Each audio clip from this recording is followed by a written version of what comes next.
Today we are making one of my all-time favorite sourdough recipes, sourdough bagels. You guys are gonna love this recipe. It is chewy on the outside, so soft in the center, and they are incredibly easy to make. I love that you can add your favorite toppings, from your favorite cheeses to everything but the bagel seasoning, your choice. But I promise once you start making them, you are never gonna want store-bought bagels again. So grab your starter and let's get started. Hi friends, I'm McKenna and this is Simplicity in a Starter. I am so excited to share with you my sourdough bagel recipe, so let's get started. First, you're gonna grab a bowl and you're going to place it on your kitchen scale. I know you're probably gonna hear this a bunch of times, but I highly recommend for the best tasting sourdough recipes, use your kitchen scale. It is going to give you the most exact product possible.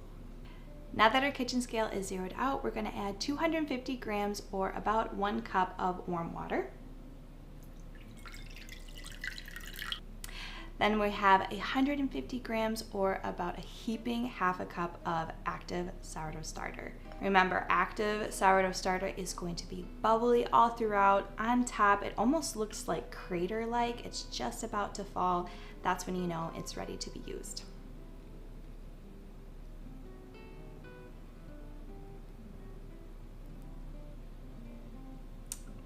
Perfect. And to that, let's add 40 grams or about 3 tablespoons of sugar. The sugar gives the sourdough bagels just a touch of sweetness, but it also keeps the crumb super soft and tender. You could also exchange that for some honey if you prefer.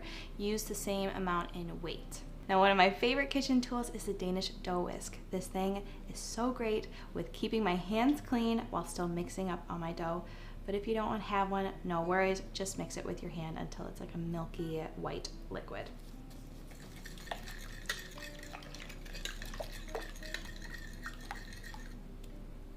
To that, we're gonna add 500 grams or about 3.5 cups of bread flour. You can use all-purpose flour, but for the best rise and for the most chewy sourdough bagels, I highly recommend bread flour. Bread flour has a higher percentage of protein, which allows the dough to rise even higher than all-purpose flour, which creates an even more soft and chewy sourdough bagel. And for a bit of contrast, we're gonna add 10 grams or about 1.5 teaspoons of salt.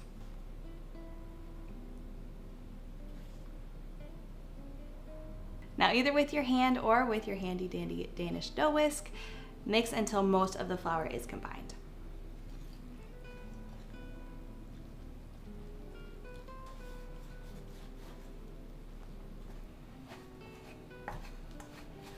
As you can see, most of the flour is incorporated into the dough, but it's still pretty shaggy. That's totally normal. There's less liquid in this dough, so it's not gonna be as like smooth or as like incorporated or sticky as like a traditional sourdough dough.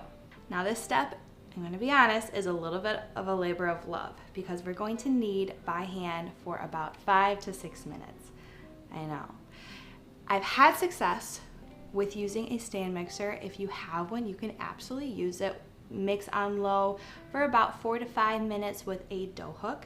But I just find that my sourdough bagels taste so much better when I knead it by hand. I don't know, is it just like a baker's touch? You can be the judge of that. Personally, I like to keep my dough in the bowl while I knead, just for less mess, but you can dump it and knead it if that's more comfortable for you.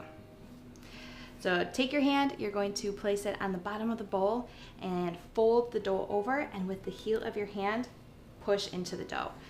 Continue to repeat that over and over again, like I said, for about 5 to 6 minutes. You may want to take a bowl scraper to scrape the sides of the bowl just to make sure that all the flour is incorporated into your dough ball.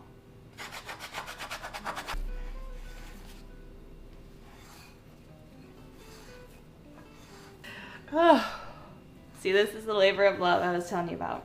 But I promise, even with the burn, it's worth it. You might want to switch hands just to give your other arm a little rest there. I feel like we should put like workout music in the background. And 1, and 2, and 3.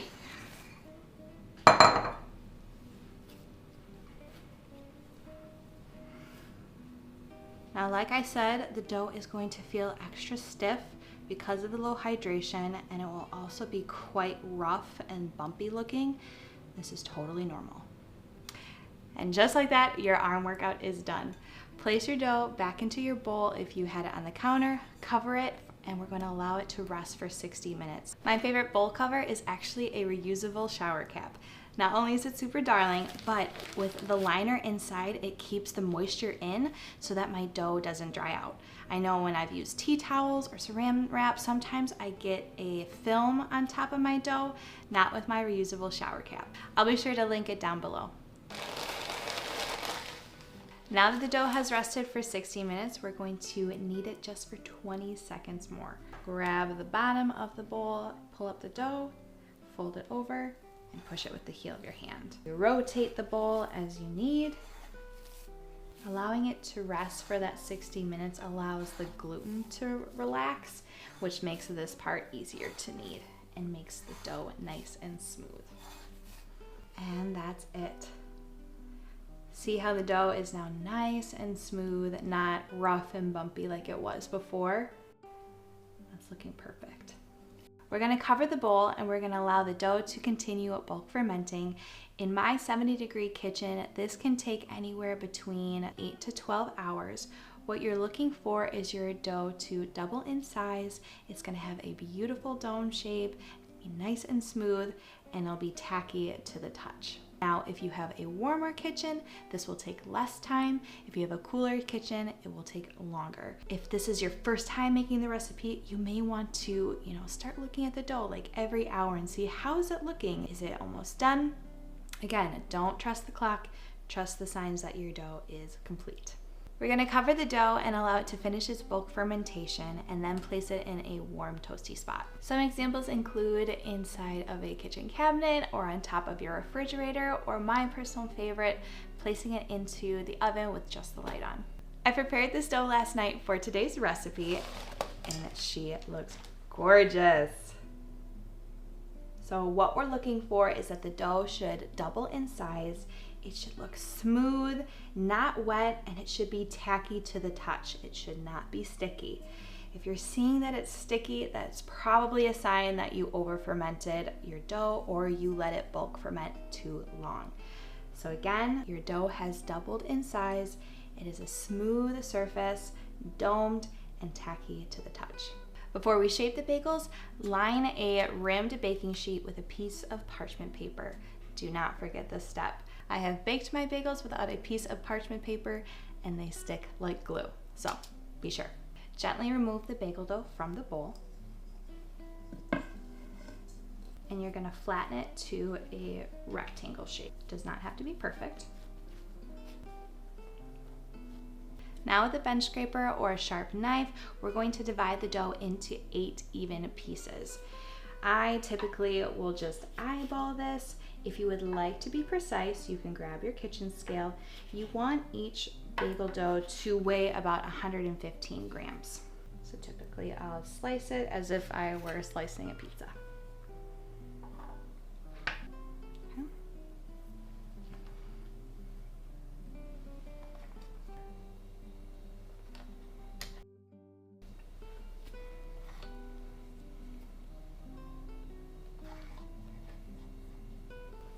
Now that we have our bagel dough divided, we're going to shape. So you're going to take the corners of your bagel dough and fold them towards the center of the dough ball, just like that.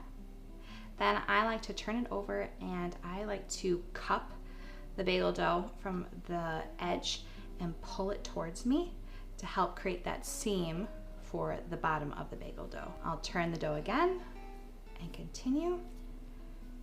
And repeat that until you have a smooth dough ball.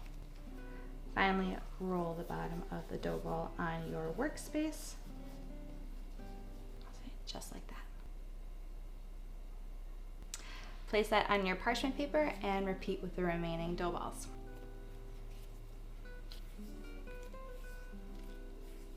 La la la. Now that all our dough balls are formed, we're going to shape them into bagels. So take one of your dough balls, place your thumbs on the top in the center, and I like to use like my middle fingers in the bottom in the center. You're gonna pinch them together to create a hole, just like that. And then you're going to add your thumbs and just stretch, just like that. And you want it to be about like 2 inches or so stretched apart. And you can place that back onto your parchment paper. It's gonna retract a little bit, totally good. And repeat that with the rest of the bagels. You can even use your pointer fingers if you'd like. This one. After shaping your bagels, we're going to cover them and leave them to rest until they puff up slightly. Depending on the temperature of your kitchen, this could take anywhere from 20 to about 60 minutes. I personally love using this plastic cover for my rimmed baking sheets. They work wonderfully. If you don't have one, then I would suggest using a damp paper towel or tea towel. This keeps the bagels from not drying out. While you're waiting for the water to boil, preheat your oven to 425. While you're waiting for it to boil, add 20 grams or about 1 tablespoon of honey to your water. This can also be substituted with maple syrup or brown sugar. Adding this to the boil bath allows your bagels to bake up beautiful, nice golden brown, and also helps get you that nice chewy exterior. Give it a stir just to make sure that the honey is combined. While I wait for my water to boil, I like to set up my little station here. I like to put a tea towel on top of my countertop with the wire rack on top. This just keeps the mess minimal while I'm boiling my bagels. Do not skip this step. Boiling your bagels gives you that beautifully chewy exterior that you want for your bagels. Once the bagels are in the water, you're going to boil 30 seconds on each side.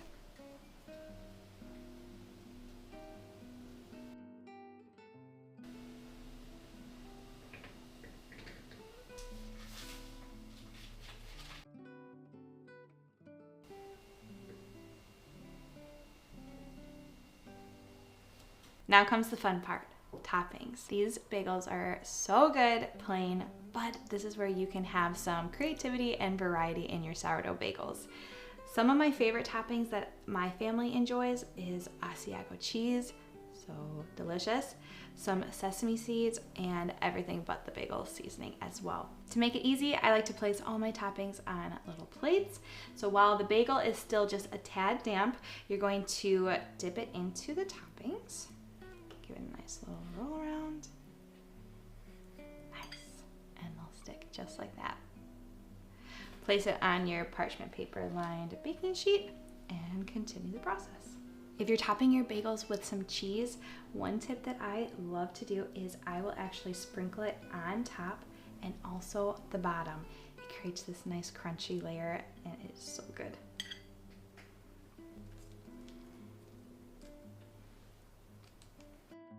Bake the bagels at 425 for 20 to 25 minutes or until the tops are nicely golden brown.